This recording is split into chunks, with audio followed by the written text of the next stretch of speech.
les loulous. Voilà, désolé pour le retard, j'arrive. Hop. Merci beaucoup, Moine, c'est trop gentil, vraiment. Merci. Désolé, j'ai raté l'alerte. J'étais aux toilettes, j'avoue tout. Voilà, j'étais dans mon bureau personnel. Voilà, j'avoue tout. Merci beaucoup. Le pipi, évidemment, le pipi avant le stream. Évidemment. Comme ça évite les pauses, tout ça. Mais merci beaucoup, putain, 6 mois, c'est... Ouais, ça passe trop vite, vraiment. Je me mets pour boire un coup et on y va.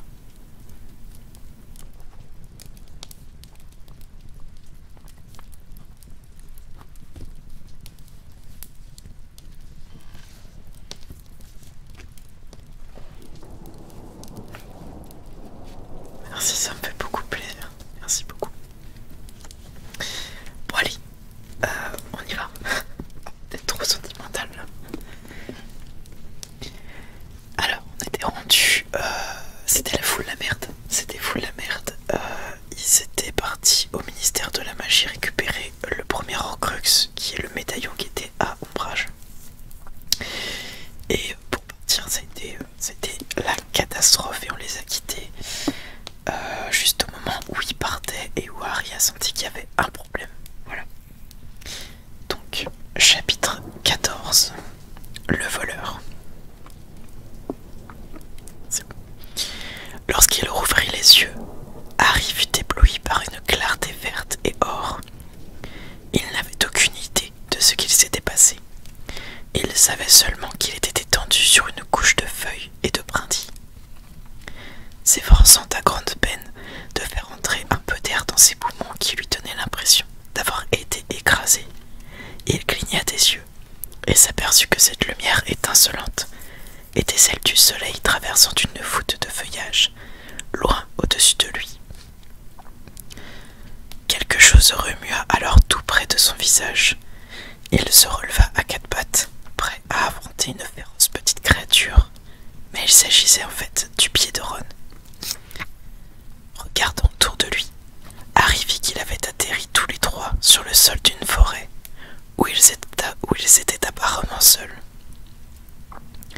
Harry pensa tout d'abord à la forêt interdite, et pendant un instant, même s'il savait à quel point il serait stupide et dangereux pour eux d'apparaître dans l'enceinte de Poudlard, il se sentit le cœur léger à l'idée de se faufiler parmi les arbres jusqu'à la cabane de Hagrid.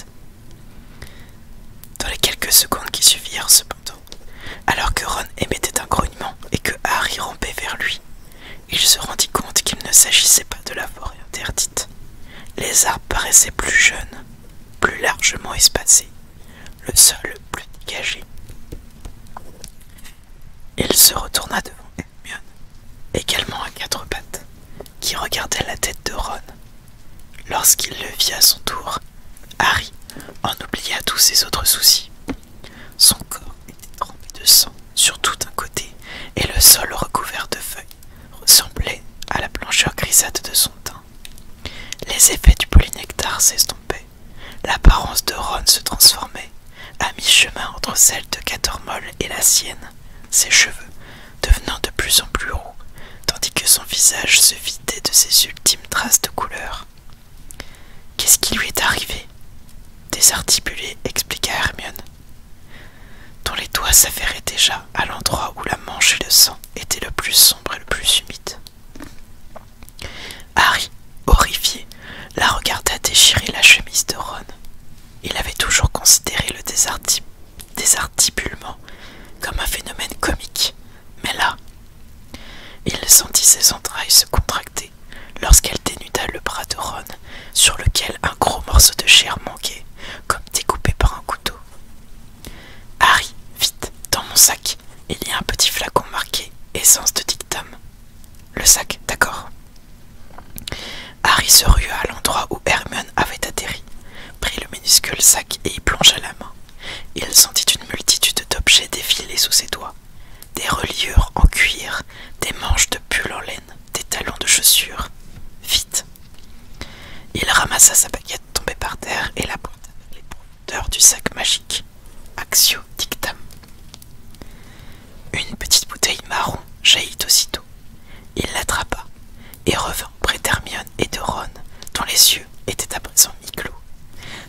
globe oculaire ne laissant plus voir qu'un trait blanc entre ses paupières. Il s'est évanoui, dit Hermione, elle-même plutôt pâle. Elle ne ressemblait plus à Mafalda, mais ses cheveux restaient gris par endroits. Ouvre-le pour moi, Harry. J'ai les mains qui tremblent. Harry arracha le bouchon qui fermait le flacon. Hermione le prit et versa 3 gouttes de potion sur la blessure ensanglantée. Une fumée verdâtre s'éleva. Lorsqu'elle se dissipa, Harry vit que le sang avait cessé de couler. La plaie semblait à présent dater de plusieurs jours. Une peau neuve s'étirait à l'endroit où la chair avait été déchirée. « Wow !» s'écria Harry. « C'est la seule chose que je puisse faire en toute sécurité, » dit Hermione d'une voix tremblante. « Il existe des sortilèges qui le guériraient complètement, mais je n'ose pas les appliquer. Si je me trompe, je causerai encore plus de dégâts. Il a déjà perdu tellement de sang. » Comment a-t-il été blessé? Harry secoua la tête pour essayer de s'éclaircir les idées, de comprendre ce qu'il venait de se passer. Et d'abord, pourquoi sommes-nous ici?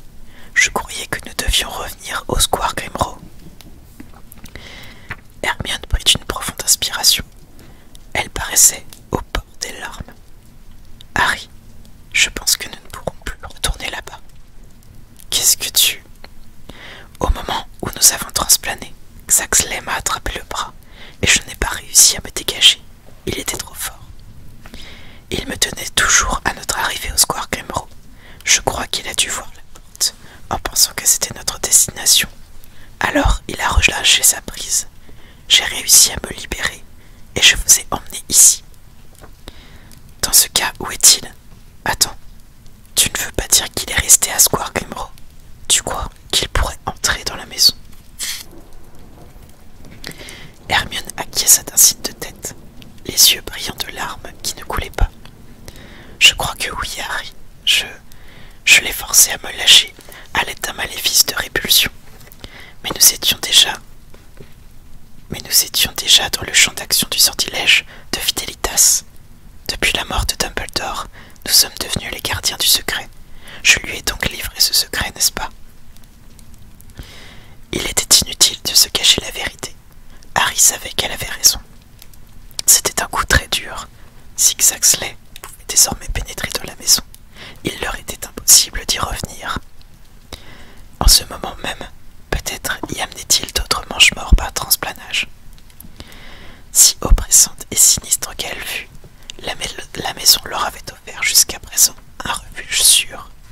Et même, maintenant que Créature était tellement plus heureux et amical, une sorte de foyer.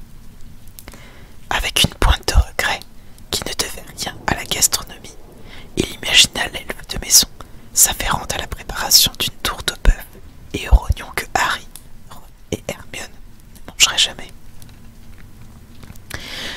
Ça, c'est un moment où je suis un peu triste parce que il me semble qu'on n'a pas d'autres nouvelles de Créature après. Quoique, je sais pas s'il revient pas à la fin. Je voulais dire une connerie. Harry, je suis désolé, vraiment désolé. Ne sois pas stupide, ce n'était pas de ta faute. Si quelqu'un est responsable, ce serait plutôt moi. Harry glissa une main dans sa poche et en sortit l'œil magique de Maugret. Hermione, horrifiée, eut un mouvement de recul. Ombrage l'avait collé à la porte de son bureau pour espionner ses employés. Je ne pouvais pas le laisser là. Mais c'est comme ça qu'ils se sont aperçus de la présence d'intrus. Avant qu'Hermione ait pu répondre, Ron poussa un grognement et ouvrit les yeux. Il avait le teint grisâtre et son visage luisait de sueur. « Comment tu te sens ?» murmura Hermione. Lamentable croissa Ron. Il tâta son bras blessé et fit une grimace. « Où sommes-nous ?»« Dans les bois, où s'est tenue la Coupe du Monde de Quidditch, » répondit Hermione. « Je voulais un endroit clos, à l'écart, et c'est... » Le premier auquel tu as pensé, acheva Harry à sa place, en regardant la clairière apparemment déserte. Il ne put s'empêcher de repenser à ce qui était arrivé la dernière fois qu'elles avaient transplané dans un lieu choisi par Hermione, à la façon dont les Mange-Morts les avaient retrouvés en quelques minutes. Était-ce de la Ligue Immensi? Voldemort et ses hommes de main savaient-ils en ce moment même où Hermione les avait emmenés? Tu ne crois pas qu'on devrait aller ailleurs? Demanda Ron à Harry. En voyant l'expression de son visage, Harry comprit qu'il pensait la même chose que lui. Je ne sais pas. Ron était toujours pâle et moite. Il n'avait même pas essayé de se redresser et semblait trop faible pour cela. La perspective de devoir le déplacer à nouveau avait de quoi les décourager. Restons ici pour l'instant, dit Harry. Soulagé, Hermione se releva d'un bond. Où vas-tu? Demanda Ron. Si nous restons, il faut jeter quelques sortilèges de protection autour de nous, répondit-elle.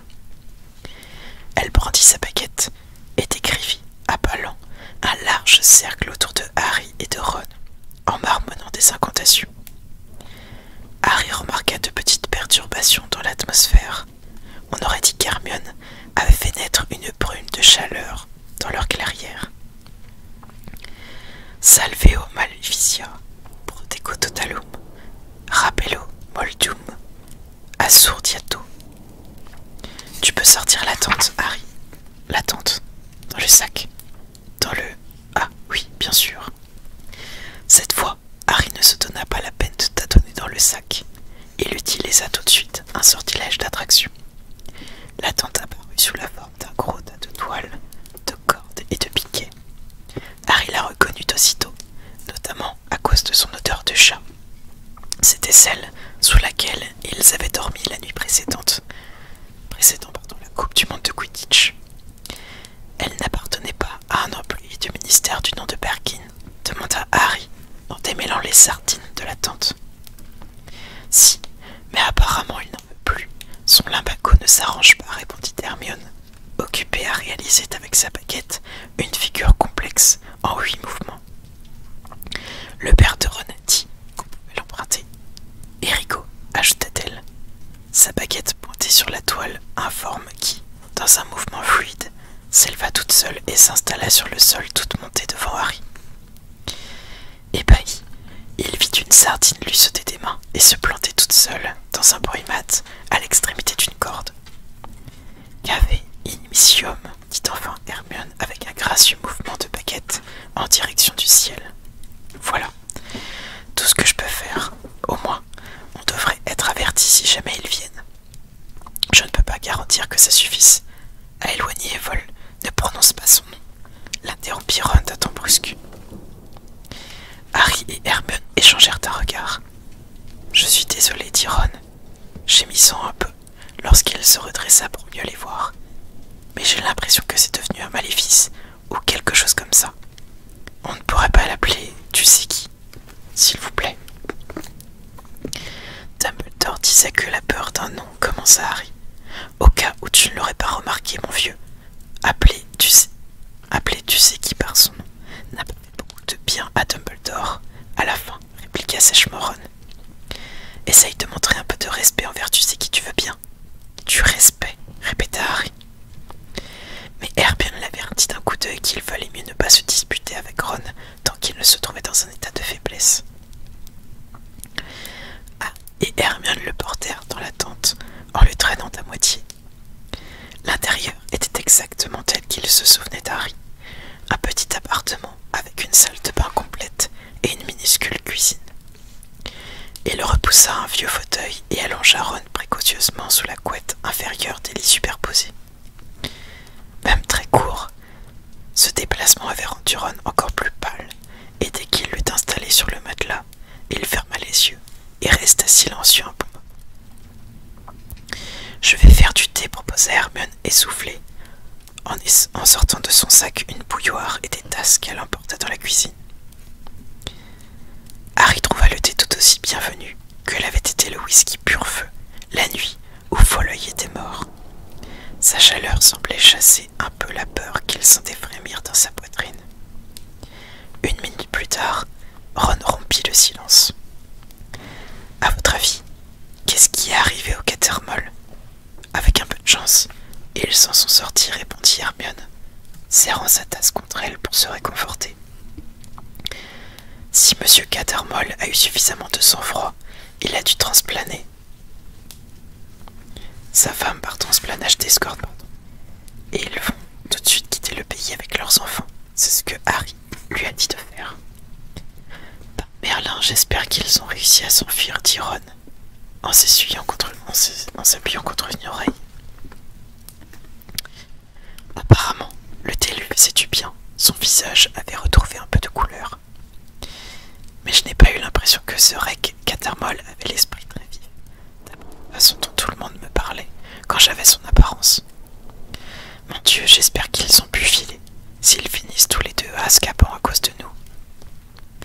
Harry se tourna vers Hermione, mais la question qu'il s'apprêtait à lui poser, pour lui demander si le fait que Madame Cattermole n'ait plus sa baguette pouvait l'empêcher de transplaner à côté de son mari, resta coincé dans sa gorge. Hermione regardait Ron s'inquiéter du sort des Cattermole avec une telle tendresse que Harry eut presque l'impression de l'avoir surprise en train de l'embrasser. « Alors tu l'as ?» lui demanda Harry, en partie pour lui rappeler qu'il était là. « J'ai quoi ?» répondit-elle en sursautant légèrement. « Pourquoi crois-tu qu'on s'est donné tant de mal ? Le médaillon, bien sûr. Où est le médaillon ?»« Vous l'avez !» s'écria Ron qui se redressa un peu plus sûr sur ses oreillers. « Personne ne me dit rien. Enfin quoi, vous auriez pu m'en parler. »« Je te rappelle qu'on avait les manches morts à nos trousses, répliqua Hermione. « Tiens. » Elle sortit le médaillon d'une poche de sa robe et le lui tendit. Il avait la taille d'un œuf de poule. La lettre S, délicatement ouvragée, était sertie de petites pierres vertes qui luisaient faiblement sous la lumière diffusement filtrée sous la toile de la tente. « Tu ne penses pas que quelqu'un aurait pu le détruire depuis que Créature l'a récupéré ?» demanda Ron avec espoir. « Peut-on être sûr que c'est toujours un Horcrux ?»« Je crois que oui, » répondit Hermione, en lui reprenant des mains pour examiner attentivement. S'il avait été détruit par magie, il serait abîmé. Elle le donna à Harry qui le retourna entre ses doigts. L'objet paraissait parfait, comme dans son état d'origine. Il se rappela les pages transpercées du journal de Judusor et la pierre de la bague Horcrux qui s'était fendue lorsque Dumbledore l'avait détruite. « Je pense que Créature a raison, dit Harry. Il faut trouver le moyen de l'ouvrir avant de pouvoir l'anéantir. » Au moment où il prononçait ces mots, Harry prit soudain conscience de ce qu'il tenait entre les mains, de ce qu'il vivait derrière ce petit ovale d'or. Même après tous les efforts qu'ils avaient dû déployer pour le retrouver, il éprouvait un désir violent de le jeter. Parvenant à se maîtriser, il tenta de le forcer avec les doigts, puis essaya la formule dont Hermione s'était servie pour ouvrir la porte de la chambre de Régulus, sans résultat. Il rendit le médaillon à Ron et Hermione, qui firent de leur mieux, mais n'eurent pas plus de succès. « Tu le sens ?» demanda Ron à voix basse, en serrant le médaillon dans son poing. « Je sens quoi ?» Ron lui passa l'Horcrux.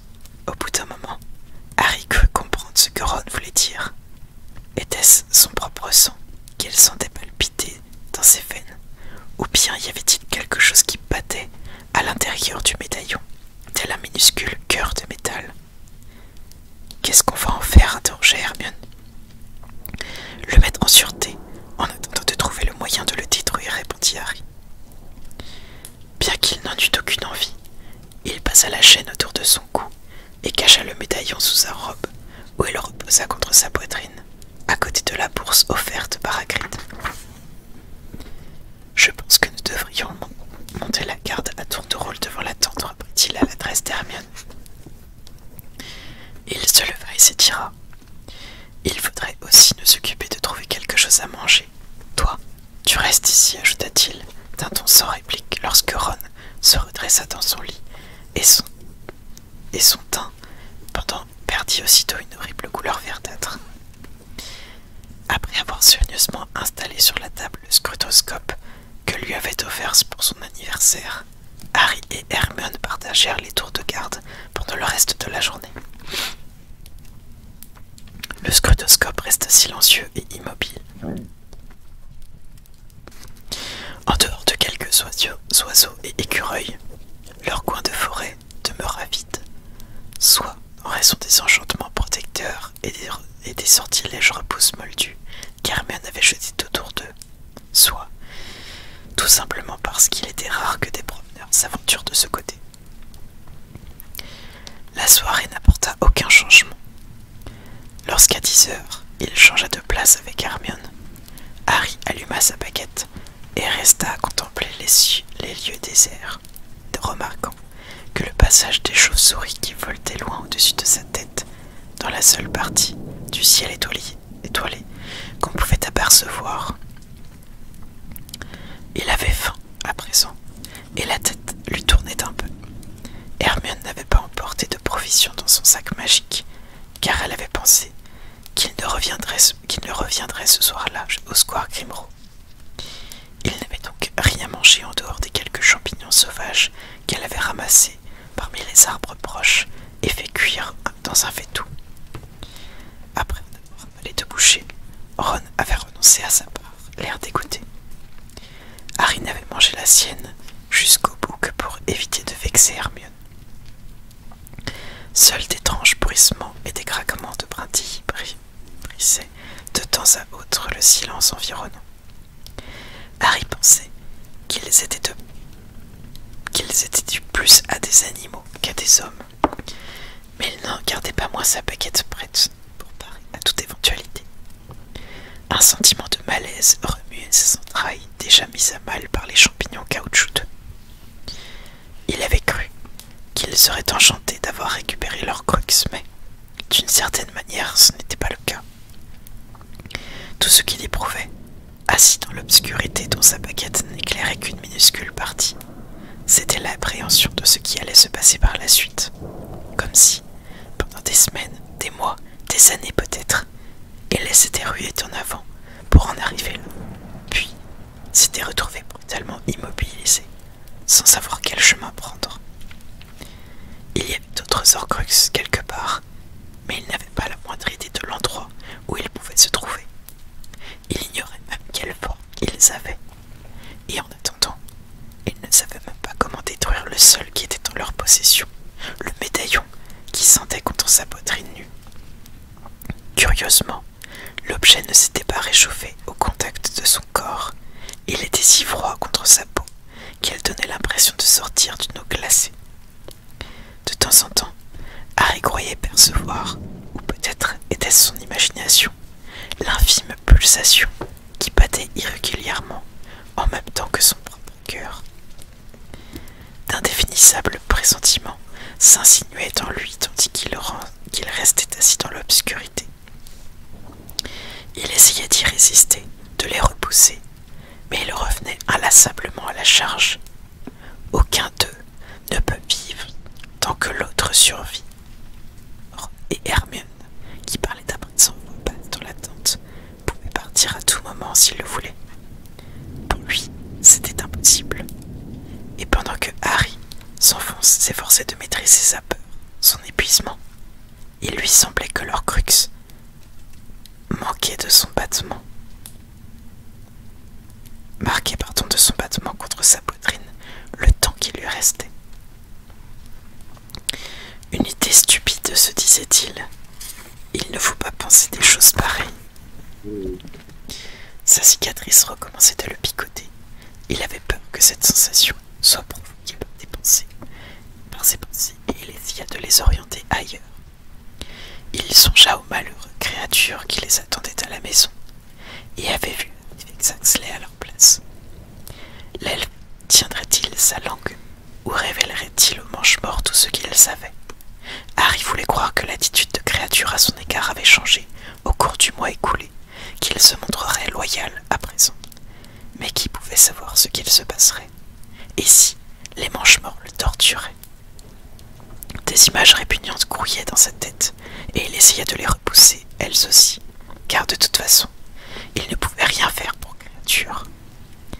Hermione et lui avaient déjà pris la décision de ne pas essayer de le faire venir.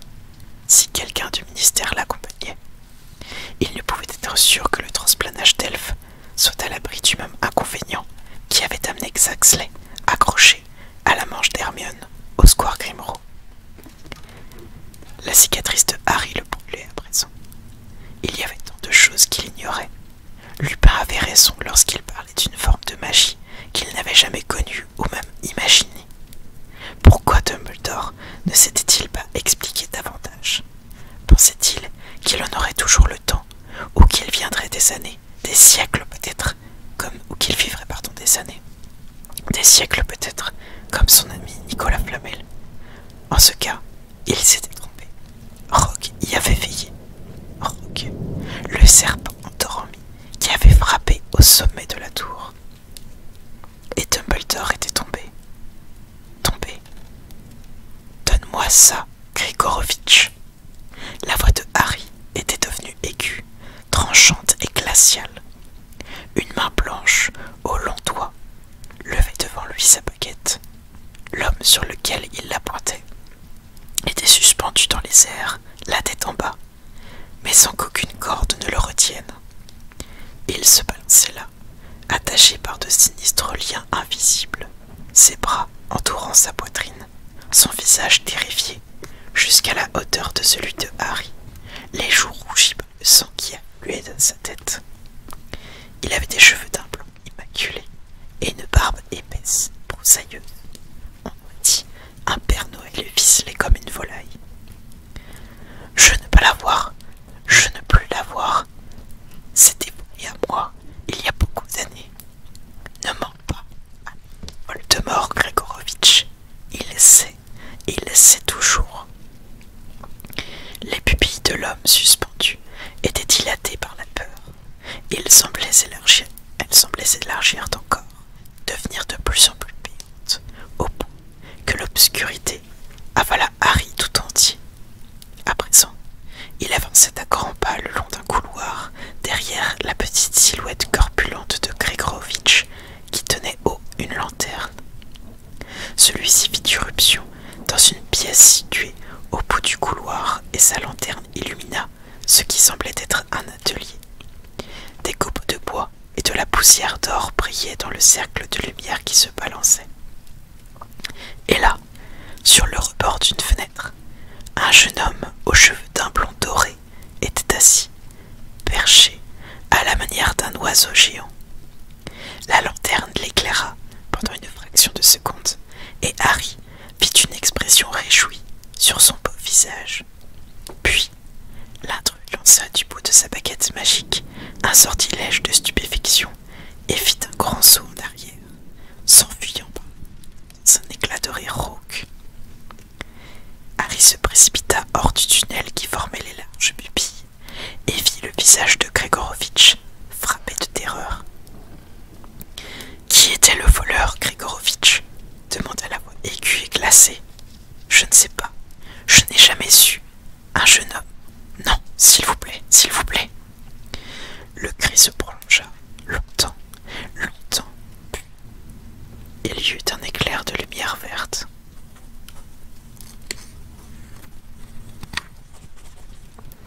Harry! Il ouvrit les yeux, pantelant, le front palpitant de douleur. Il s'était évanoui contre la toile de la tente et avait glissé sur le sol où il était allongé, les bras en croix. Il leva les yeux vers Hermione, dont les cheveux ébouriffés masquaient le petit coin de ciel visible parmi les branches, hautes et sombres, qui s'étendaient au-dessus d'eux. Mauvais rêve, dit-il. Il se redressa et s'efforça de répondre au regard noir d'Hermione par un air d'innocence. J'ai dû m'assoupir, désolé. Je sais que c'était ta cicatrice, je le vois sur ton visage. Tu t'es encore de regarder dans la tête de Vol. Ne prononce pas son nom, l'interrompit la voix furieuse de Ron au fond de la tente. D'accord, répliqua Hermione, dans la tête de tu sais qui. Alors? Je ne l'ai pas fait exprès, assura Harry. C'était un rêve. Tu arrives à contrôler tes rêves, toi. Si seulement tu apprenais à te servir de l'occultancie. Mais Harry n'avait aucune envie de subir les réprimandes. Il voulait parler de ce qu'il venait de voir. Il a retrouvé Grigorovic, Hermione, et je crois qu'il l'a tué, mais avant, il a lu dans ses pensées et j'ai vu. Je crois que je ferais bien de te remplacer si tu es trop fatigué pour rester éveillé, répliqua Hermione d'un ton froid. Je peux finir mon tour de garde? Non, de toute évidence.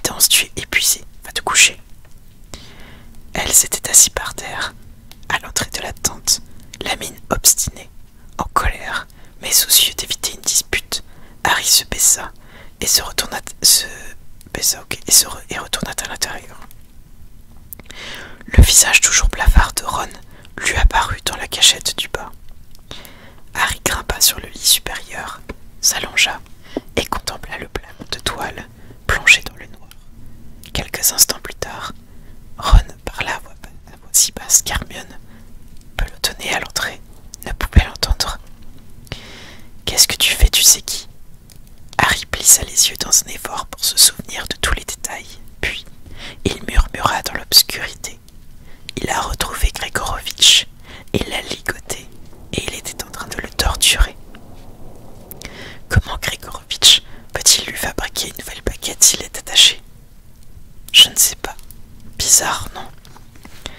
Harry ferma les yeux, repensant à tout ce qu'il avait vu et entendu.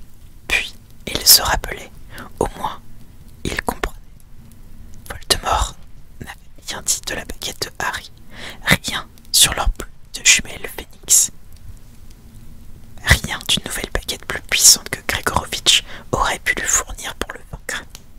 Il exigeait quelque chose qui appartenait à Grégorovitch, poursuivit Harry, les yeux toujours étroitement fermés. Il lui a demandé de lui donner ce qu'il voulait, mais Grégorovitch a répondu que quelqu'un l'avait volé. Et ensuite, il se rappela comment, dans la tête de Voldemort, il avait eu l'impression de plonger dans les yeux même de Grégorovitch pour atteindre ses souvenirs. Il lisait ses pensées, et j'ai vu un jeune type perché sur le rebord d'une fenêtre. Il a jeté un sortilège à Grégorovitch et s'est enfui en sautant dehors. Il l'a volé ce que cherche tu sais qui. Et je crois avoir déjà vu ce personnage quelque part. Harry aurait voulu apercevoir de nouveau le visage hilar du jeune homme. Le vol avait eu lieu bien des années auparavant selon Grégorovitch. Pourquoi le voleur lui avait-il paru si familier?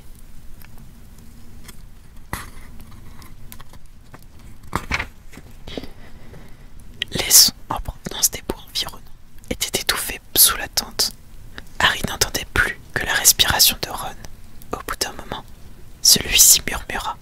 « Tu n'as pas pu voir ce que le voleur avait à la main. » Non, ce devait être quelque chose de tout petit.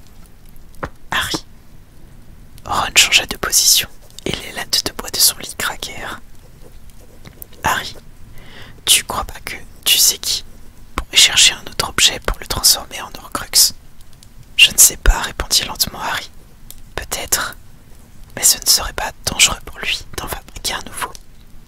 Hermione nous a dit qu'il avait déjà poussé son âme jusqu'aux extrêmes limites.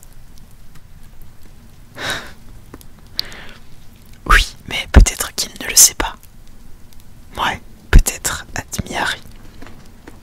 Il avait la certitude que Voldemort avait cherché le moyen de contourner le problème des deux plumes de Phénix, qu'il avait pensé trouver la solution auprès du vieux fabricant de baguettes, et pourtant, il l'avait tué, apparemment sans lui poser une seule question en matière de baguettes magiques. Vous êtes horrible, hein, vraiment. Qu'est-ce que Voldemort essayait de trouver? Pourquoi, maintenant qu'il avait le ministère de la magie et le monde des sorciers à ses pieds, était-il parti au loin, résolu à s'emparer d'un objet que Grégorovitch avait eu d'autrefois en sa possession et qui lui avait été dérobé par ce voleur inconnu? Harry revoyait le visage du jeune homme aux cheveux blonds qui semblait fou de joie. Il y avait quelque chose de vrai des Georges dans cet air de ruse triomphante. Il s'était envolé par la fenêtre à la manière d'un oiseau, et Harry avait déjà vu cette tête, mais il ne savait plus où. Grégorovitch mort, c'était maintenant le voleur au visage réjoui qui était en danger, et ce fut sur lui que les pensées de Harry s'attardèrent, tandis que les ronflements de Ron montaient de la couchette inférieure et que lui-même se laissait à nouveau emporter lentement par le sommeil. On a fini le premier chapitre de la soirée, les loups. On va entamer le deuxième, je bois juste un coup avant.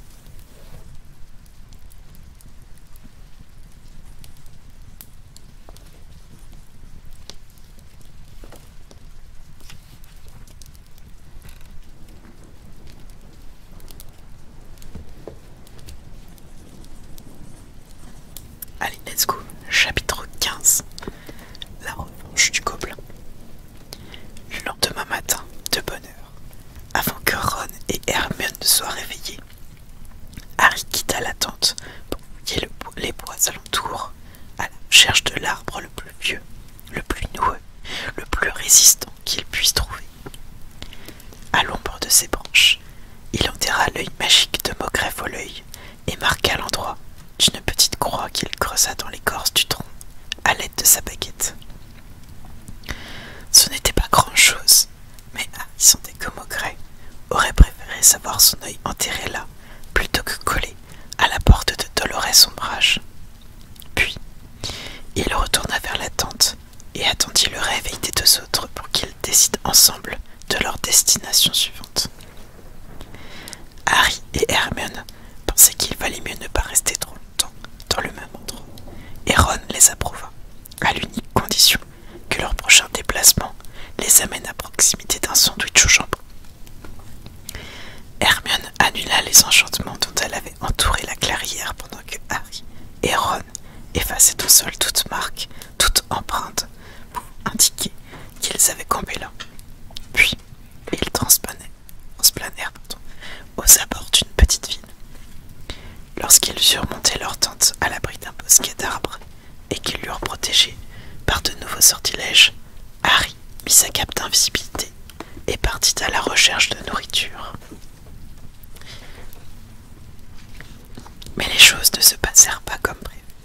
À peine était-il entré dans la ville qu'un froid anormal, accompagné d'une nappe de brume et d'un assourdissement soudain du ciel, le figea sur place. Mais tu sais faire de magnifiques Patronus, s'étonna Ron. Désolé pour le bruit. Discrétion, ils ont un peu de mal avec ça les toutous. Mais tu sais faire de magnifiques Patronus, s'étonna Ron quand Harry revint à la tente les mains vides, le souffle court et formant sur ses lèvres, sans prononcer à haute voix, le mot détraqueur. Je n'ai pas pu, haltela-t-il, une main plaquée sur son poing de côté. Il ne voulait pas venir. Devant leur expression déçue, consternée, Harry eut honte. Il avait vécu un véritable cauchemar quand il avait vu les détraqueurs émerger de la brume et s'était rendu compte, dans le froid paralysant qui oppressait ses poumons, que l'écho des hurlements qui retentissaient au loin, qu'il était incapable de s'en protéger. Il lui avait fallu toute la force de sa volonté pour s'arracher à cet endroit et courir vers la tente, laissant derrière lui les détraqueurs sans yeux, glissés parmi les moldus, qui ne pouvaient peut-être pas les voir, mais ressentaient sans nul doute le désespoir que ces créatures répandaient partout sur leur passage. Donc, on n'a toujours rien à manger. Tais-toi, Ron, lança sèchement Hermione. Harry, que s'est-il passé? À ton avis, pourquoi tu n'as pas pu créer de Patronus? Hier, tu as parfaitement réussi. Je ne sais pas. Il s'avança dans un des vieux fauteuils de Perkins, se sentant de plus en plus humilié à chaque instant. Il avait peur que quelque chose se soit déréglé en lui. La journée d'hier lui paraissait très lointaine. Aujourd'hui, peut-être était-il revenu à l'âge de 13 ans, à l'époque où il avait été le seul à s'évanouir dans le Poudlard Express.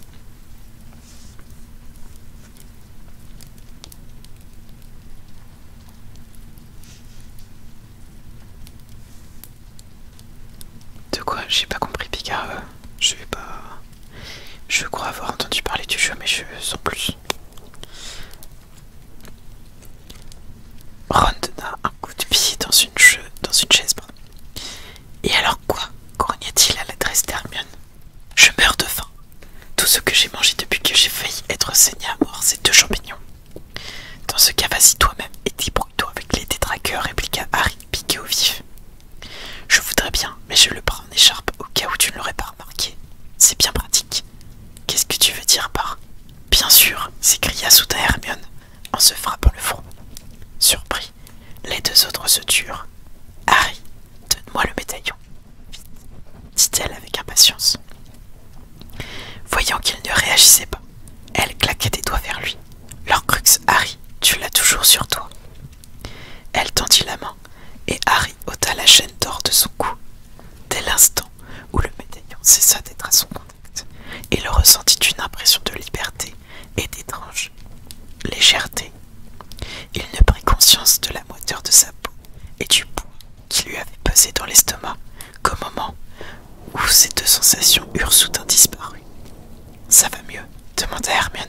« Ah oui, beaucoup mieux. » Harry, dit-elle. Elle s'accroupit devant lui et parla d'une voix qu'on réserve d'habitude aux enfants gravement malades. « Tu ne penses pas être possédé, n'est-ce pas ?»« Quoi ? Non, dit-il, sur la défensive. Je me souviens de tout ce que nous avons fait pendant que je le portais autour du cou. Si j'étais possédé, je n'aurais plus conscience de mes actes, non. Ginny m'a raconté qu'il y avait des moments où elle ne se souvenait de rien. Marmonna Hermione, en contemplant le lourd médaillon. Il vaudrait peut-être mieux ne pas l'avoir sur soi. Nous n'avons qu'à le ranger dans la tente. Pas question de laisser traîner cet Horcrux, déclara Harry d'un ton ferme. Si nous le perdons, si on nous le vole. D'accord, admit Hermione.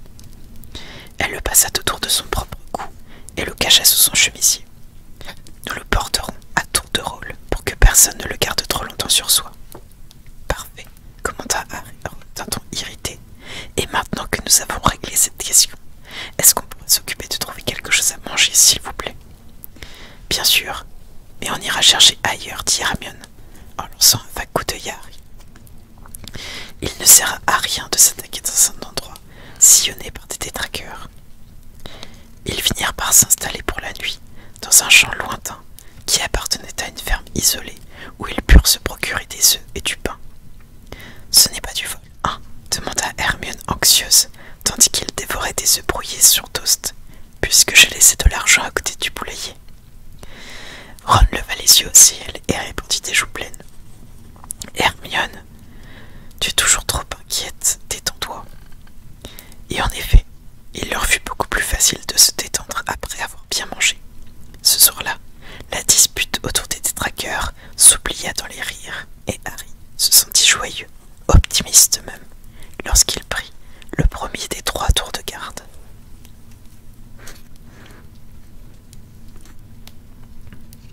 Ah oui, bah c'est ça, moi je vais pas trop capter le nom des jeux, moi. T'inquiète pas. Pour la première fois, ils se rendirent compte que rien ne vaut un ventre bien rempli pour être de bonne humeur, alors qu'un estomac vide rend querelleux et maussade. Harry ne fut plus le plus surpris des 3, car il avait dû endurer de longues périodes de quasi-famine chez les Dursley. Hermione avait supposé raisonnablement les soirées où il ne parviendrait pas à rapporter quelques baies et des biscuits rassis. Son caractère devenait toutefois un peu plus abrupt, silencieux et buté. Ron, en revanche, avait toujours bénéficié de 3 délicieux repas par jour, assurés par sa mère ou les elfes de maison de Poudlard, et la faim le rendait déraisonnable et irascible. Chaque fois que le manque de nourriture coïncidait avec le moment où son tour était venu de porter l'Horcrux, il se révélait franchement désagréable. « Où va-t-on maintenant ?» était devenu son refrain habituel. Lui-même ne semblait pas avoir d'idée. Il attendait simplement que Harry et Hermione proposent quelque chose pendant qu'il restait assis, à se morfondre devant l'insuffisance de leurs provisions. De leur côté, Harry et Hermione passaient des heures stériles à essayer de déterminer les endroits où ils pourraient trouver les autres Horcrux et à chercher un moyen de détruire celui qu'ils possédaient déjà, leur conversation devenant de plus en plus répétitive en l'absence d'informations nouvelles. Comme Dumbledore avait dit à Harry qu'à son avis, Voldemort avait caché les Horcrux dans des endroits importants pour lui, il ne cessait, en une sorte de terrible idée, de réciter la liste des lieux où le Seigneur des Ténèbres avait vécu ou qu'il avait visité. L'orphelinat dans lequel il était né avait été élevé, Poudlard où il avait fait ses études, Barjo et Burke où il avait travaillé à sa sortie de l'école, puis l'Albanie où il avait passé ses années d'exil. Ces divers éléments formaient à la base de leur spéculation. C'est ça, on n'a qu'à aller en Albanie. Il ne faudra pas plus d'un midi pour fouiller le pays. lança Ron, sarcastique. Il ne peut rien y avoir là-bas. Il avait déjà fabriqué ses Horcruxes avant de s'exiler, et Dumbledore était certain que le serpent est le 6e, répondit Hermione. Or, nous savons que le serpent ne se trouve pas en Albanie. Il quitte rarement en vol. N'ai-je pas demandé de ne plus prononcer son nom? D'accord, le serpent quitte rarement tu sais qui. Tu es content comme ça? Pas spécialement. Je ne le vois pas cacher quoi que ce soit chez Barjo et Burke, reprit Harry. Il avait souligné ce point, mais il se répétait une fois de plus pour briser le silence déplaisant qui s'était installé. Barjo et Burke étaient experts en objets de magie noire. Il aurait tout de suite reconnu un Horcrux. Ron bâilla volontairement, réprimant une forte envie de lui jeter quelque chose à la figure. Harry poursuivit laborieusement. Je crois toujours qu'il aurait pu cacher quelque chose à Poudlard. Hermione soupira. Dumbledore l'aurait trouvé. Il exposa à nouveau l'argument en faveur de cette hypothèse. Dumbledore a dit devant moi qu'il n'avait jamais eu la prétention de connaître tous les secrets de Poudlard. Je vous le répète, s'il y a un endroit que vole... Hé, tu sais qui, d'accord, s'écria Harry, excédé. S'il y a un endroit important pour tu sais qui, c'était bien Poudlard. Arrête, répliqua Ron d'un ton moqueur. Son école. Ouais, son école. Mais elle a été sa première maison, l'endroit qui a fait de lui un être à part. Elle signifiait tout à ses yeux, et même après l'avoir quitté. C'est bien de tu sais qui qu'on parle, pas de toi, interrogea Ron. Il tirait la chaîne de l'Horcrux passée autour de son cou, et Harry éprouva le désir de s'en servir pour l'étrangler. Tu nous as raconté que tu sais qui avait demandé à Dumbledore de lui confier un poste d'enseignant après son départ, dit Hermione. Exact, confirma Harry. Et Dumbledore pensait qu'il voulait revenir simplement pour essayer de trouver quelque chose, sans doute un autre objet ayant appartenu à l'un des fondateurs, afin de le transformer en Horcrux. Oui. Mais s'il n'a pas obtenu ce poste, n'est-ce pas? Poursuivit Hermione. Il n'a donc jamais eu l'occasion de s'emparer d'un tel objet et de le cacher dans l'école. Très bien, d'accord, admit Harry. Tu as gagné. Oublions Poudlard. Sans autre piste à suivre, ils se rendirent à Londres et, cachés sous la cape d'invisibilité, ils cherchèrent l'orphelinat dans lequel Voldemort avait été enlevé. Hermione se faufila dans une bibliothèque et découvrit dans les archives que l'endroit avait été démoli de nombreuses années auparavant. Quand ils allèrent sur place, ils se retrouvèrent devant une tour de bureau.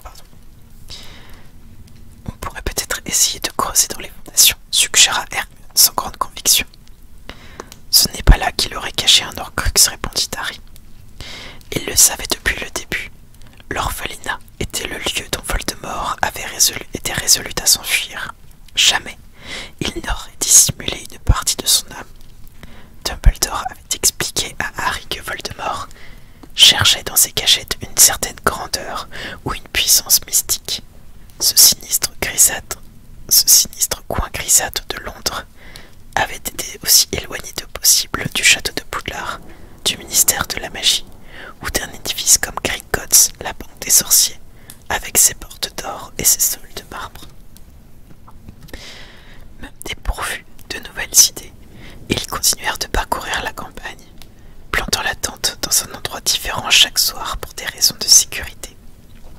Au matin, ils s'assuraient de ne laisser derrière eux aucun indice pouvant trahir leur présence. Puis partaient en quête d'un autre lieu retiré et solitaire, transplanant vers des forêts, des crevasses obscures au flanc de falaises, des landes pourpres, des montagnes aux pentes couvertes d'ajoncs, et même, un jour, la plage de galets d'une crique abritée. Toutes les 12 heures environ, ils se passaient leur crux, comme dans une version dénaturée ou ralentie d'un jeu de furet, où ils redoutaient que la chanson s'arrête car le prix à payer s'élevait à 12 heures d'angoisse et de peur. Harry continuait de ressentir des picotements dans sa cicatrice. Il remarqua que le phénomène se produisait plus souvent lorsque c'était lui qui portait leur crux. Parfois, il ne pouvait s'empêcher de réagir à la douleur. « Quoi? Qu'est-ce que tu tu as ?» demandait Ron lorsqu'il voyait Harry grimacer. Un visage marmonnait celui-ci, à chaque fois, toujours le même. C'était celui du voleur de Gregorovitch. Ron détournait alors la tête sans chercher à dissimuler sa déception. Harry savait qu'il espérait avoir des nouvelles de sa famille, ou des autres membres de l'ordre du Phénix, mais après tout, il n'était pas une antenne de télévision. Il pouvait seulement voir ce que pensait Voldemort à un moment donné, et non pas à se brancher sur ce qu'il souhaitait, au gré de sa fantaisie.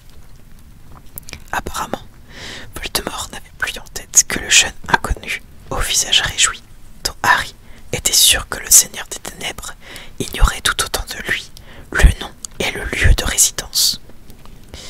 Tandis que sa cicatrice continuait à le brûler, et que le joyeux jeune homme aux cheveux blonds flottait dans sa mémoire, telle une image inaccessible, Harry apprit à dissimuler tout signe de douleur ou de malaise. Les deux autres, en effet, s'irritaient d'entendre toujours parler du voleur. Harry ne pouvait entièrement les en blâmer. En un moment où il cherchait désespérément une piste pour les mener aux Horcruxes. À mesure que les jours s'étiraient en semaines, et il commençait à soupçonner Ron et Hermione d'avoir des conversations sans lui et sur lui. Plusieurs fois, ils s'interrompirent brusquement, le voyant entrer dans la tente, et à 2 reprises, il les surprit par hasard, à quelque distance, leurs têtes penchées l'une contre l'autre, en train de parler précipitamment. Les 2 fois, ils se turent à son approche et firent semblant de s'affairer à ramasser du bois ou à remplir un seau d'eau. Il ne put s'empêcher de se demander s'ils avaient accepté de l'accompagner dans ce qui apparaissait à présent comme un voyage futile et incohérent, uniquement parce qu'ils avaient cru tout d'abord que Harry avait un plan secret dont ils apprendraient les détails en cours de route. Ron ne faisait aucun effort pour dissimuler sa mauvaise humeur, et Harry avait peur qu'Hermione, elle aussi, soit déçue par son incapacité à diriger les opérations.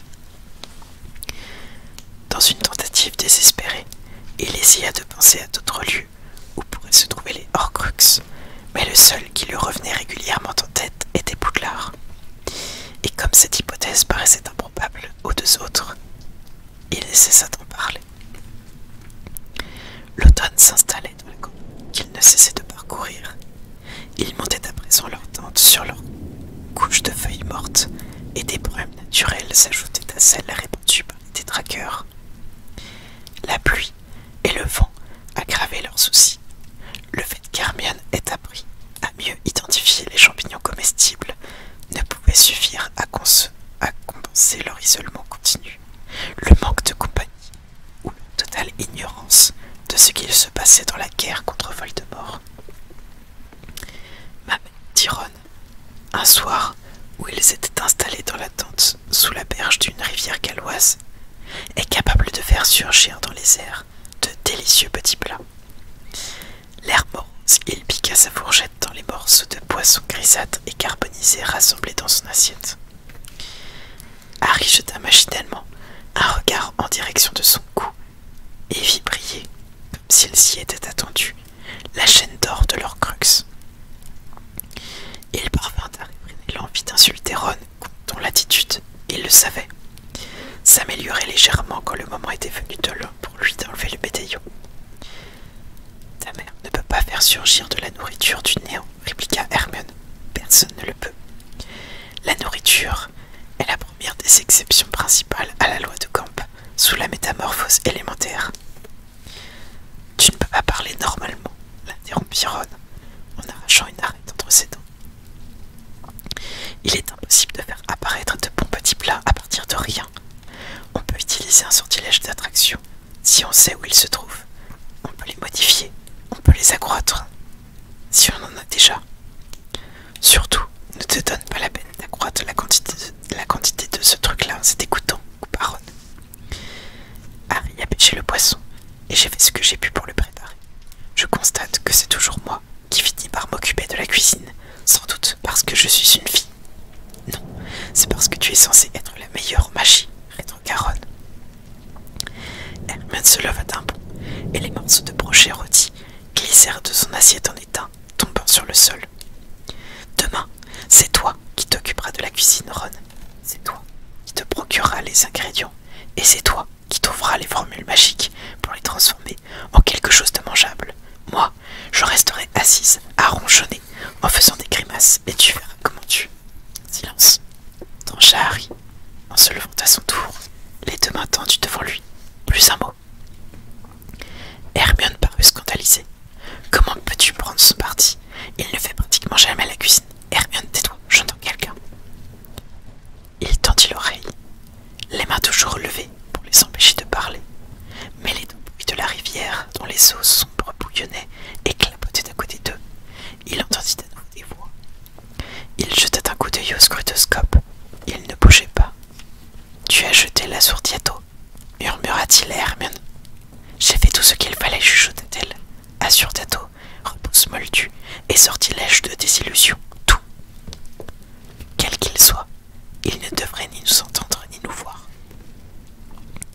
Des grattements, des raclements, auxquels s'ajoutaient des bruits de pierre ou de branchages remués, leur indiquaient que plusieurs personnes descendaient la pente boisée et escarpée qui menait vers la berge étroite où ils avaient planté leur tente. Ils sortirent leurs baguettes, attendant. Les sortilèges qu'ils avaient jetés autour d'eux auraient dû suffire. Dans l'obscurité quasi totale, les dissimuler aux yeux des moldus et des sorciers normaux ne devrait pas être difficile.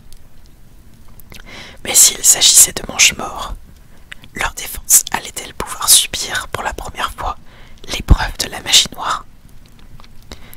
À mesure que les nouveaux venus avançaient vers la rive, leur voix devenait plus sonore, mais pas plus intelligible. Harry estima que le groupe devait se trouver à 5 ou 6 mètres, mais avec le bruit de cascade de la rivière, il était impossible d'en être sûr. Hermione attrapa le sac en perles et fouilla dedans. Au bout d'un certain temps, elle retira 3 oreillers rallonges et en jeta 2 à Harry et Ron, qui s'enfoncèrent aussitôt dans leurs propres oreilles. L'extrémité de la ficelle couleur chair, dont il déroulait l'autre bout à l'entrée de la tente. Quelques secondes plus tard, Harry entendit une voix d'homme d'un ton las. Il devrait y avoir des saumons ici. Ou tu crois que c'est trop tôt pour la saison? Axio saumon. Il y eut des clapotements caractéristiques, puis les claquements d'un poisson qui se débattait entre leurs mains. Quelqu'un poussa d'un grognement appréciateur. Harry enfonça plus profondément l'oreille allonge dans la sienne. Par-dessus le murmure de la rivière, il percevait d'autres voix, mais elles ne parlaient pas anglais, ni aucune autre langue humaine qu'il avait jamais entendue. C'était un langage rude, dissonant, une suite de sons gutturaux, grinçants. Apparemment, il y avait 2 personnes qui s'exprimaient ainsi, dont l'une avait une voix plus basse, plus lente que l'autre. Des flammes jaillirent et dansèrent de l'autre côté de la toile. De grandes ombres passaient entre le feu et la tente. Un délicieux fumet de poisson braisé flotta jusqu'à eux, tentateur. Puis, ils entendirent des cliquetiques de couverts et des assiettes, et le premier homme parla à nouveau. « Tenez, Gripsec, Cornouc, des gobelins, dit Hermione, en formant silencieusement le mot sur ses lèvres. Harry approuva d'un signe de tête. Merci, répondirent ensemble les 2 gobelins en anglais. Alors, il y a combien de temps que vous êtes en fuite, tous les 3 demanda la nouvelle voix, mélodieuse et agréable à l'oreille. Elle était vaguement familière à Harry, qui imagina un homme au visage jovial et au ventre rebondi. 6 semaines, 7 peut-être. J'ai oublié, répondit l'homme d'un ton las. J'ai rencontré Gripsec au bourg qui s'est joint à nous quelque temps plus tard. Ça fait du bien d'avoir un peu de compagnie. Il y eut une pause pendant laquelle on les entendit racler leurs couteaux contre les assiettes, puis prendre et reposer des chopes d'étain. Et toi, qu'est-ce qui t'a décidé à partir, Ted? Reprit Je savais qu'il venait me chercher, répondit la voix mélodieuse du dénommé Ted, et Harry le reconnut soudain. C'était le père de Tonks. La semaine dernière, j'ai entendu dire qu'il y avait des mange-morts dans le coin, et j'ai décidé qu'il valait mieux m'enfuir. J'avais refusé de me faire enregistrer comme né moldu, par principe, tu comprends. Je savais donc que c'était qu'une question de temps. Finalement, j'aurais été obligé de partir. Ma femme ne devrait pas avoir de problème, elle est de sang pur. Ensuite, j'ai rencontré Dean. C'était quand, fiston? Il y a quelques jours, non? Oui, répondit une autre voix. Harry,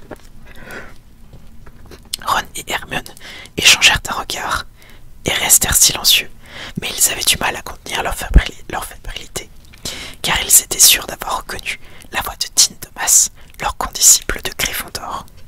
« Tu es né moldu ?» demanda le premier homme. « Bien sûr, pas sûr. »« Comment ça, pas sûr ?» répliqua Dean. « Ah, mon père a quitté ma mère quand j'étais enfant. Mais je n'ai aucune preuve que c'était un sorcier. » Pendant un moment, le silence ne fut troublé que par des bruits de mastication. Puis, Ted parla. « Je dois dire, Dirk, que je suis surpris de tomber sur toi. Content, mais surpris. La rumeur courait que tu avais été arrêté. »« C'est vrai, répondit Dirk. Mais à mi-chemin d'Azkaban, je me suis enfui. J'ai stupéfié Dawlish et je lui ai volé son balai. C'était plus facile qu'on ne l'aurait cru. Je crois qu'il n'est pas en très grande forme ces temps-ci. Il a peut-être subi un sortilège de confusion. Si c'est le cas, j'aimerais bien serrer la main du sorcier ou de la sorcière qui le lui a jeté. Ça m'a sans doute sauvé la vie. Merci beaucoup pour le nouveau follow. Bienvenue à toi. Bienvenue. » Il y eut une nouvelle pause. Le feu crépitait, l'eau et la rivière bouillonnaient. Tandis, enfin, d'être repris. Et vous deux, comment vous vous situez? J'avais l'impression que dans l'ensemble, les gobelins étaient partisans de vous savez qui. C'était une fausse impression, répliqua le gobelin, à la voix plus aiguë que l'autre. Nous ne prenons pas parti. C'est une guerre entre sorciers. Dans ce cas, pourquoi vous cachez-vous?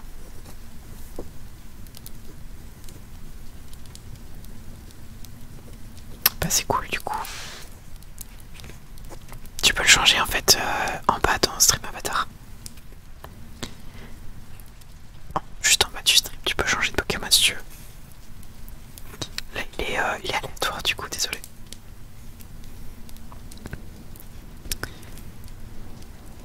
J'ai estimé que c'était plus prudent, répondit le gobelin à la voix grave, ayant refusé de me soumettre à une exigence que je jugeais imprudente. Je voyais bien que ma sécurité personnelle était menacée. Que vous ont-ils demandé? Interrogea Ted. D'accomplir des tâches incompatibles avec la dignité de mon espèce, répondit le gobelin, la voix plus rude et moins humaine. Je ne suis pas un elfe de maison. Et vous, Gripsec? Même raison, dit le gobelin à la voix aiguë. Gringotts n'est plus sous le seul contrôle de mes semblables, et je ne me reconnais aucun maître parmi les sorciers. Dans un murmure, il ajouta quelque chose en global babil, et Cornuc éclata de rire. C'était quoi la blague? Demanda Dean. Il a dit, expliqua Dirk, qu'il y a aussi des choses que les sorciers ne reconnaissent pas. Il y eut un bref silence. Je ne comprends pas, Dean. J'ai eu ma petite revanche avant de partir, reprit Gripsec en anglais. Bravo bonhomme, approuva ma tête. Bon gobelin, devrais-je dire, rectifia-t-il aussitôt. Vous n'avez quand même pas réussi à enfermer un mange-mort dans l'une de vos vieilles chambres fortes inviolables. Si c'était le cas, l'épée ne l'aurait pas aidé à forcer la porte, répondit Gripsec. Cornuc s'esclava de nouveau, et dire que lui-même eut un petit rire sec. Encore quelque chose qui nous a échappé, à Dean et à moi, dit Ted. Il y a aussi quelque chose qui a échappé à Severus Rogue, mais il ne le sait pas encore, reprit Gripsec. Les deux gobelins éclatèrent d'un grand rire féroce. À l'intérieur de la tente, l'excitation de Harry devint telle qu'il avait du mal à respirer. Ils se regardèrent avec Hermione, l'oreille pour perdre le moindre. Tu n'as pas entendu parler de ça, Ted? demanda Dirk. Les mômes qui ont essayé de voler l'épée de Gryffondor dans le bureau de Rogue à Poudlard. Figé sur place, Harry eut l'impression que chaque nerf de son corps était parcouru d'un coup électrique. Jamais rien su, dit Ted. Ils n'en ont pas parlé dans la gazette. Ça m'étonnerait, dit Dirk, en gloussant de rire. C'est Grimsec qui me l'a raconté. Il l'a entendu dire par Bill Weasley, qui travaille pour la banque. L'un des mômes qui ont essayé de voler l'épée est la jeune sœur de Bill.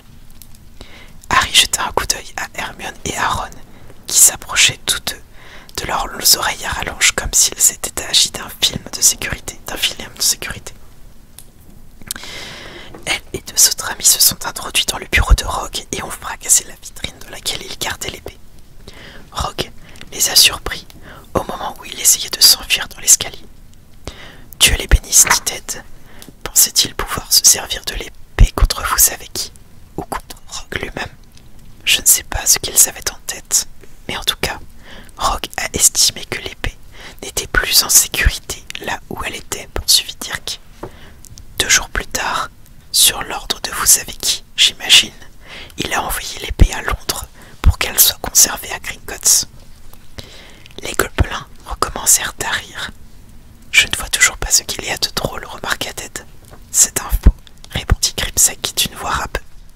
L'épée de Gryffondor. Oui, c'est une copie, une excellente copie, il est vrai, mais fabriquée par des sorciers. La vraie a été forgée il y a des siècles par des gobelins, et elle était dotée de certaines propriétés que seules les armes produites par les gobelins possèdent. J'ignore où se trouve la véritable épée de Gryffondor, mais ce n'est certainement pas dans un coffre de Gringotts. Je comprends, dit Ted, et bien entendu, vous ne vous êtes pas donné la peine d'en informer les manches-morts. Je ne voyais aucune raison de les importuner avec ce genre de détails, répondit Grimsec d'un ton suffisant. Cette fois, Ted et Dean joignirent leurs éclats de rire à ceux de Cornuc et de Dirk. Dans la tente, Harry ferma les yeux. Il souhaitait ardemment que quelqu'un pose la question si importante pour lui, et au bout d'une minute, qui lui parut 10 fois plus longue, ce fut Dean qui exauça son vœu. Lui aussi, Harry tressaillit à se souvenir, avait été le petit ami de Ginny. Qu'est-ce qui est arrivé à Ginny et aux autres, ceux qui ont essayé de voler l'épée? Oh, ils ont été punis, et cruellement, répondit Grimsec d'un ton indifférent. Ce n'est pas trop sérieux, j'espère, subitement Ted. Les Weasley n'ont vraiment pas besoin qu'un autre de leurs enfants soit blessé. Autant que je le sache, ils n'ont rien subi de grave, assura Grimsec. Une chance pour eux, remarqua Ted. Avec les antécédents de Rogue, on peut s'estimer heureux qu'il soit toujours vivant. Alors toi aussi, tu crois à cette histoire, Ted? Interrogea Dirk. Tu penses que Rogue a tué Dumbledore? Bien sûr que oui, répliqua Ted. Tu ne vas quand même pas m'affirmer tranquillement que Potter a quelque chose à voir là-dedans. On ne sait plus quoi croire ces temps-ci, marmonna Dirk. Je connais Harry Potter, intervient Dean, et à mon avis, il mérite sa réputation. C'est bien lui, l'élu. Ouais, il y a plein de gens qui aimeraient bien en être persuadés, fiston, répliqua Dirk, moi y compris. Mais où est-il? Apparemment, il a pris la fuite. S'il savait quelque chose qu'on ignore, ou s'il était quelqu'un d'exceptionnel, on pourrait penser qu'il serait là, à se battre, à organiser la résistance, au lieu de se cacher. Et tu sais, la Gazette a publié des articles assez convaincants contre lui. La Gazette, l'interrompit Ted avec mépris. Tu mérites bien qu'on te raconte des mensonges si tu continues à lire cette flaque de boue, Dirk. Si tu veux les faits, essaye le chicaneur. Il y a eu une soudaine explosion de tout et de hoquets, suivie de grands coups de sourd. Apparemment, Dirk avait avalé une arête. Il parvint enfin à palpiter. Le chicaneur, le torchon délirant de Xenolove-Good. Il n'est pas si délirant que ça ces temps-ci, dit Ted. Tu devrais y jeter un œil. Xeno publie tout ce que la Gazette passe sous silence. Il ne parle pas une seule fois du ronflac cornu dans le dernier numéro. Combien de temps le laisseront-ils faire? Je n'en sais rien. Mais Xeno affirme affirme à la une de chaque numéro que tous les sorciers opposés à vous savez qui devraient avoir une priorité d'apporter leur aide à Harry Potter. Pas facile d'aider quelqu'un qui a disparu de la surface de la Terre, fit remarquer Dick. Écoute, le simple fait qu'il n'ait pas encore réussi à le capturer est déjà un sacré exploit, poursuivit Ted. J'aimerais bien en prendre de la graine. C'est ce qu'on cherche tous à faire, rester libre, non? Oui, c'est sûr. Sur ce point, tu as raison, reconnut Dirk d'un ton lourd.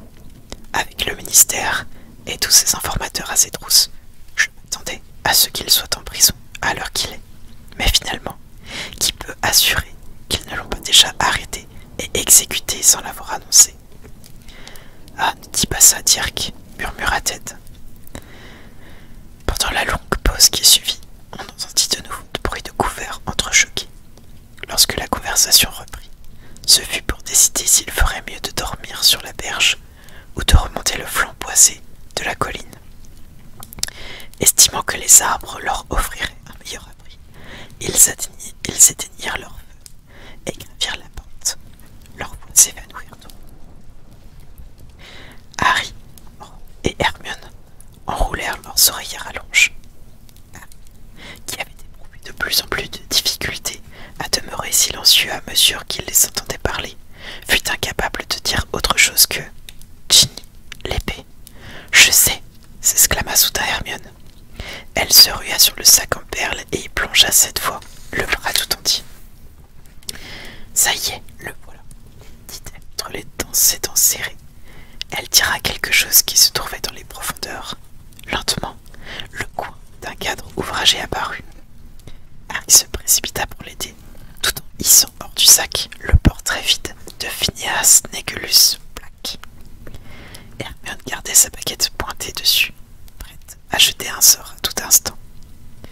Si quelqu'un a échangé la véritable épée contre sa copie pendant qu'elle était dans le bureau de Dumbledore, dit-elle d'une voix essoufflée, tandis qu'il posait le tableau debout contre la toile de la tente, Phineas Négulus l'aurait vu. Il était accroché juste à côté de la vitrine. À moins qu'il n'ait été étonnant, objecta Harry. Mais il retint tout de même son souffle lorsque Hermione s'agenouilla pourtant devant la toile vide, sa baguette dirigée dans son centre, et dit, après s'être éclairci la gorge, Phineas Négulus. Il ne se passe rien. Phineas Négulus, répéta Hermione. Professeur Black, pourrions-nous vous parler, s'il vous plaît? S'il vous plaît est toujours utile, répondit d'une voix froide et narquoise. Phineas Négulus se glissa alors dans son tableau. Hermione s'écria aussitôt, obscuro.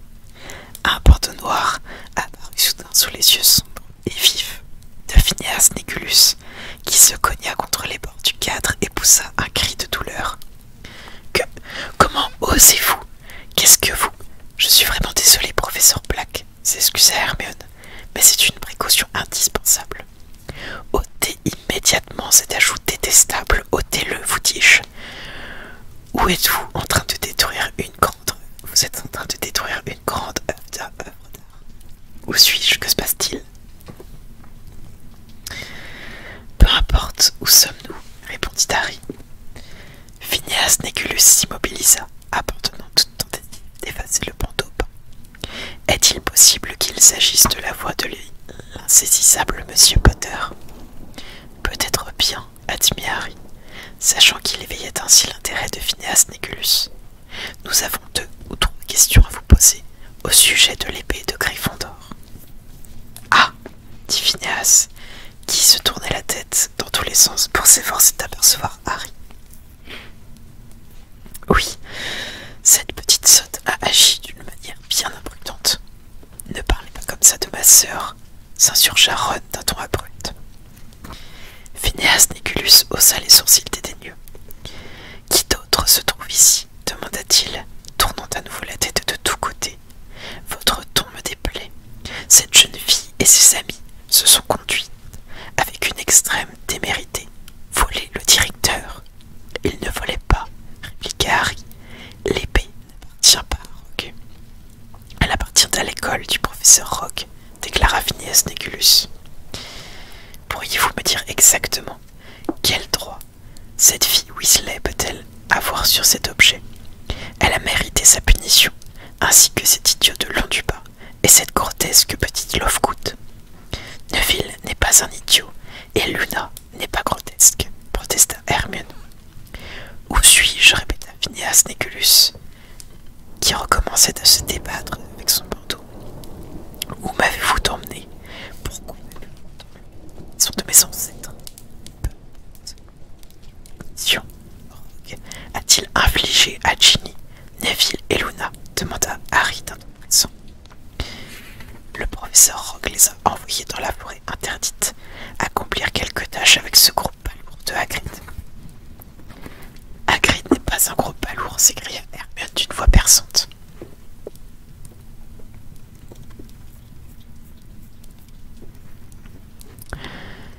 Rogue a peut-être pensé que c'est... T'inquiète Anna, je lui ai dit tout à l'heure. Si tu vas voir l'euro attaché dans les options du chat en dessous. Rogue a peut-être pensé que c'était une punition, dit Harry, mais Ginny, Neville et Luna ont bien dû s'amuser avec Hagrid. La forêt interdite, et ils ont vu Pierre, ce n'est pas grand-chose. Il se sentit soulagé. Il avait imaginé des horreurs, le sortilège de Loris au minimum. Ce que nous voulons vraiment savoir, professeur Black, c'est si quelqu'un d'autre a un jour pris l'épée, peut-être pour la nettoyer ou autre chose. Phineas interrompit à nouveau ses efforts pour se débarrasser du bandeau et ricana. Ah, tu, répliqua-t-il, les armes et armures fabriquées par les gobelins n'ont pas besoin d'être nettoyées, petite simplette. L'argent des gobelins repousse la vulgaire saleté et n'absorbe que ce qui la renforce. Ne traitez pas Hermione de simplette, protesta Harry. Je commence à me lasser d'être sans cesse contredit, déclara Phineas Négulus. Peut-être est-il temps pour moi de retourner dans le bureau du directeur. Les yeux toujours bandés, il tâtonna le bord de son cadre, essayant de sortir du tableau et de revenir dans celui de Poudlard à l'aveuglette. Harry eut une inspiration soudaine.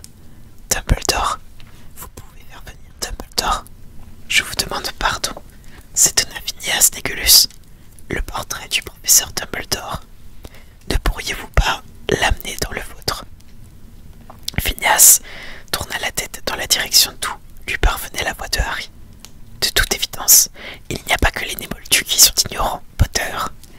Les portraits de Poudlard peuvent aller d'un tableau à l'autre, mais il leur est impossible de voyager hors du château, sauf pour se rendre dans une autre peinture qui les représente ailleurs. Dumbledore ne peut pas venir ici avec moi, et après le traitement que j'ai dû subir entre vos mains, je puis vous assurer que je ne renouvellerai pas ma visite. Légèrement dépité, Harry regarda Phineas redoubler d'efforts pour quitter son cadre. Professeur Black, répondit Hermione, ne pourriez-vous pas simplement nous préciser, s'il vous plaît, à quel moment l'épée a quitté sa vitrine pour la dernière fois? Je veux dire, avant que Ginny la prenne. Phineas eut un petit grognement impatient. Je crois que la dernière fois que j'ai vu l'épée de Gryffondor sortir de sa vitrine, c'était quand le professeur Dumbledore s'en est servi pour prendre une bague. Hermione se retourna soudain vers Harry. Il ne voulait pas en dire plus devant Phineas Négulus, mais avait enfin réussi à trouver la sortie. Je vous souhaite une bonne nuit, lança-t-il d'un ton un peu aigre. À nouveau, il commença à disparaître. On ne voyait plus que le bord de son chapeau, lorsque Harry poussa un cri soudain. Attendez, avez-vous raconté à Rogue ce que vous avez vu? Le visage aux yeux bandés de Phineas réapparut à l'intérieur du cadre.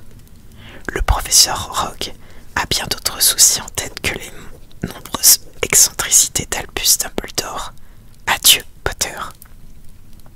Cette fois, il s'effaça complètement, ne laissant derrière lui que la toile de fond d'un brin terreux. Harry, s'écria Hermione. Je sais, s'exclama Harry. Incapable de se dominer, il donna un coup dans le vide. Il n'aurait jamais osé en espérer tant. Il marcha de long en large sous la tente, avec un tel entrain qu'il aurait volontiers couru 2 kilomètres. Il n'avait même plus faim. Hermione fourra à nouveau le portrait de Phineas Neculus dans le sac en perles. Lorsqu'il l'eut refermé, elle le jeta un peu plus loin et leva vers Harry un visage rayonnant. L'épée peut détruire les Horcruxes. Les lames fabriquées par les gobelins n'absorbent que ce qui les renforce. Harry, cette épée est imprégnée du venin du basilic, et Dumbledore ne me l'a pas donnée lui-même, parce qu'il en avait encore besoin. Il voulait l'utiliser pour le médaillon, et il a dû prévoir qu'il ne te laisserait pas la prendre s'il te l'a léguée par testament. Il en a donc fait une copie, et a mis la fausse épée dans la vitrine, et en laissant la vraie... Où? Leurs regards se croisèrent. Harry sentait que la réponse était suspendue dans les airs, invisible au-dessus de leur tête, à la fois proche et inaccessible. Pourquoi Dumbledore ne lui avait-il pas dit où elle se trouvait? Ou bien le lui avait-il dit sans que Harry ne comprenne? Réfléchis, murmura Hermione, réfléchis. Où aurait-il pu la cacher? Pas à Poudlard, répondit Harry, en recommençant à faire les sons. Quelque part à Préolard, suggéra Hermione. La cabane hurlante peut-être. Personne n'y va jamais. Mais Rogue sait comment y entrer. Tu ne crois pas que ce serait un peu risqué? Dumbledore, avec confiance en Rogue, lui rappela Harry. Pas suffisamment pour lui révéler qu'il avait échangé les 2 épées, fit remarquer Hermione. C'est vrai, tu as raison. Harry se sentit encore plus heureux à la pensée que Dumbledore ait pu avoir des réserves, si faibles soient-elles, sur la loyauté de Rogue. Dans ce cas, aurait-il caché l'épée loin de Préolard? Qu'est-ce que tu en penses, Ron? Harry regarda autour de lui.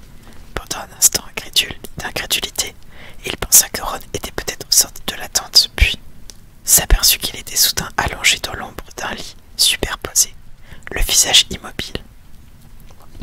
Ah, tiens, vous êtes souvenu de mon existence, dit-il. Quoi? Ron laissa échapper un petit ricanement, les yeux fixés sur le lit supérieur au-dessus de la tête. Continuez tous les deux, je ne veux surtout pas jouer les rabat-joie. Perplexe, Harry se tourna vers Hermione en quête d'un peu d'aide, mais elle hocha la tête, apparemment aussi déconcertée que lui. C'est quoi le problème? Demanda Harry. Le problème? Il n'y a pas de problème, dit Ron, refusant toujours de regarder Harry. Selon toi, en tout cas. Ils entendirent plusieurs blocs. Sous la toile, au-dessus de leur tête, il avait commencé à pleuvoir. Toi, en revanche, on voit que tu en as un, reprit Harry. Vas-y, raconte. Ron balança ses longues jambes hors du lit et se redressa en position assise. Il avait un air méchant qui ne lui ressemblait pas. D'accord, je vais raconter. Ne compte pas sur moi pour marcher le long en large dans cette tente en me demandant où peut bien se trouver un de ces fichus objets qu'il faudra se procurer. Tu n'as qu'à l'ajouter à la liste de tout ce qu'on ne sait pas. Que je ne sais pas, répéta Harry. Que je ne sais pas. Attendez. Oui, à la liste de tout ce que tu ne sais pas, lui a dit. Bloc, bloc. La pluie tomba plus fort et plus drue. Elle tambournait autour d'eux, sur la berge recouverte de feuilles mortes et sur l'eau de la rivière qui murmurait dans l'obscurité. La crainte tempéra soudain l'enthousiasme de Harry. Ron était en train de dire exactement tout ce qu'il avait soupçonné de penser, tout ce qu'il avait appréhendé. Je m'amuse comme un petit fou ici, croyez-le bien, poursuivit Ron avec mon bras estropié et rien à manger, à me geler les fesses toutes les nuits. J'avais simplement espéré qu'après avoir passé des semaines à courir partout, on aurait fini par obtenir un résultat. Ron dit Hermione, mais aussi basse qu'il pouvait faire semblant de ne pas avoir entendu avec le martèlement de la pluie sur la tente. Je croyais que tu savais à quoi tu t'étais engagé, lança Harry. Oui, moi aussi, je le croyais. Alors, qu'est-ce qui n'est pas à la hauteur de tes espérances? Interrogea Harry. La colère venait à sa rescousse à présent. Tu pensais que nous allions descendre dans des hôtels 5 étoiles, que nous trouverions un Horcrux tous les 2 jours. Tu croyais croyais pouvoir revenir chez maman pour Noël. On croyait que tu savais ce que tu faisais, s'exclama Ron en se levant. Ces paroles transpercèrent les lames brûlantes. On croyait que Dumbledore t'avait expliqué comment t'y prendre. On croyait que tu avais un véritable plan. Ron, s'écria Hermione. Cette fois, sa voix était parfaitement audible malgré le fracas de la pluie sur le toit de la tente. Mais il ne lui prêtait toujours pas la moindre attention. Eh bien, désolé de t'avoir déçu, répondit Harry d'un ton très calme, malgré le sentiment de vide, d'insuffisance qu'il éprouvait. J'ai été franc avec toi dès le début. Je t'ai répété tout ce que Dumbledore m'avait révélé. Et au cas où tu ne l'aurais pas remarqué, nous avons trouvé un Horcrux. Oui, et on est tout aussi près de s'en débarrasser que de retrouver les autres, c'est-à-dire fichtrement loin. Enlève le médaillon, Ron, le pressa Hermione, la voix étrangement aiguë. S'il te plaît, enlève-le. Tu ne parlerais pas comme ça si tu ne l'avais pas porté toute la journée.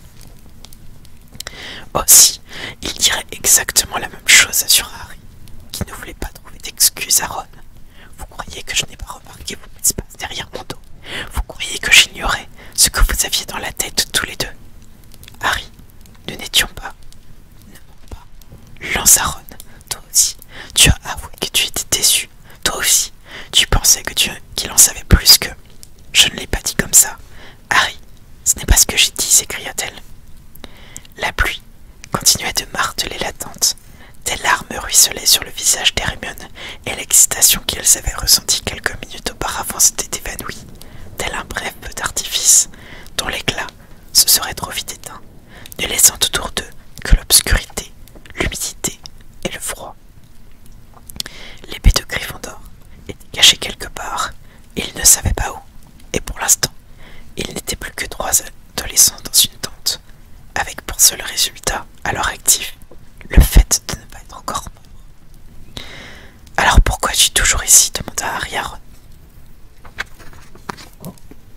Je n'en sais rien, répliqua celui-ci. Rentre chez toi dans ce cas, suggéra Harry. Ouais, c'est peut-être ce que je vais faire. Ouais. Et il s'avança en direction de Harry qui ne recula pas. Tu n'as donc pas entendu ce qu'ils ont dit au sujet de ma sœur? Mais bien sûr, tu t'en fiches, comme d'un paix de rat. On l'a seulement envoyé dans la forêt interdite. Harry Potter, celui qui a fait pire, ne se soucie pas de ce qui aurait pu lui arriver. Ou bien, moi, figure-toi que je me soucie des araignées géantes et de tous ces trucs de dingue. Je disais seulement, elle était avec les autres, et ils étaient avec Hagrid. Ouais, c'est bien ça, tu t'en fiches.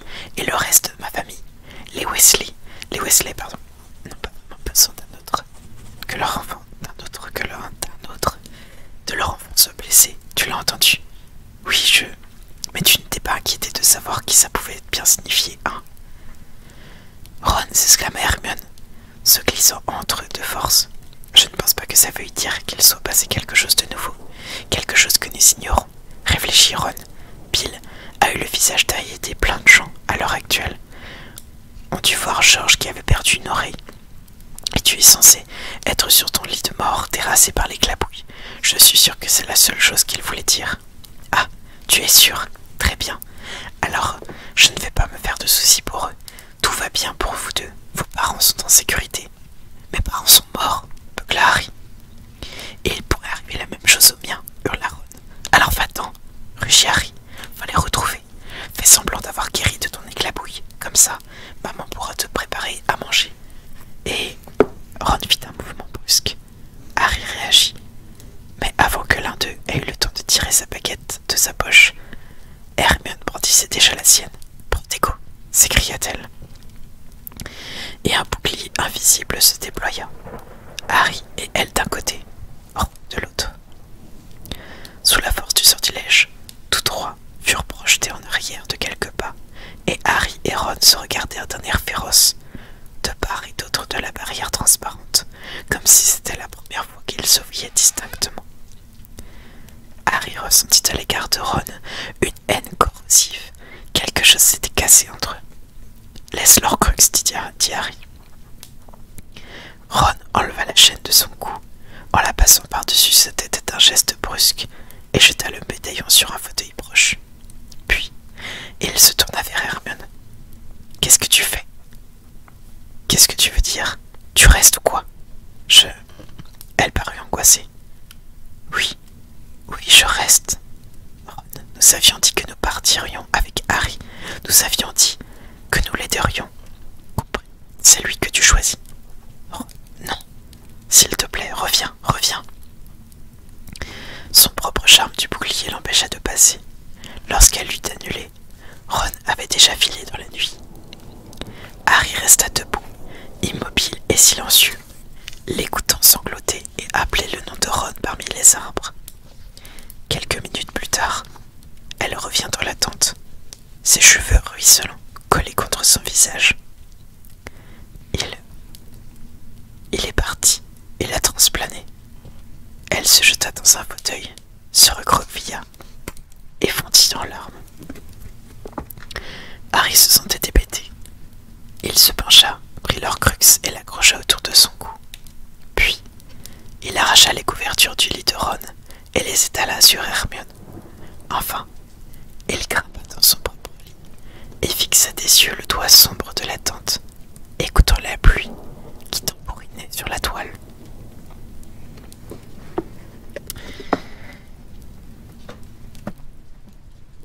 Et voilà, c'est fini les loulous. Bon, c'était un peu triste là. Ce chapitre-là, c'était pas ouf. La vie, j'ai envie de dire. C'est pas là. Jouer. Bon, je te reste ce soir non plus, on est bien entre nous là. Et puis voilà, je vais vous faire des bisous. Et puis bah la suite du bouquin ce sera dimanche soir normalement si tout va bien. Et sinon on se retrouve demain soir en stream. Voilà. Des bisous.